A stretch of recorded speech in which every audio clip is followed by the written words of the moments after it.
It is my opinion that you do not really understand the concept of banking. All the banks are broke. Bank Santander, Deutsche Bank, Royal Bank of Scotland, they are all broke. And why are they broke? It isn't an act of God. It isn't some sort of tsunami.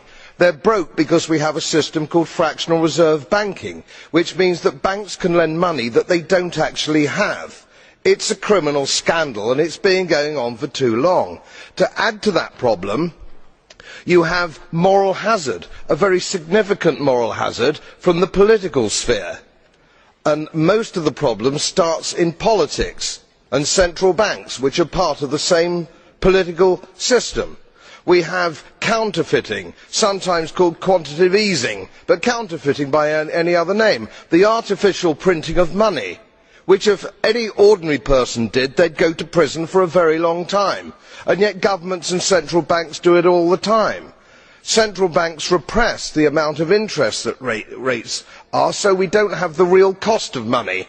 And yet we blame the real retail banks for manipulating LIBOR.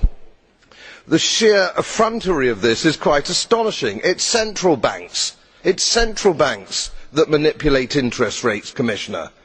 And plus, underneath all this, we talk loosely, in a rather cavalier fashion, do we not, about deposit guarantees. So when banks go broke through their own incompetence and chicanery, the taxpayer picks up the tab. It is theft from the taxpayer. And until we start sending bankers, and I include central bankers and politicians, to prison for this outrage, it will continue.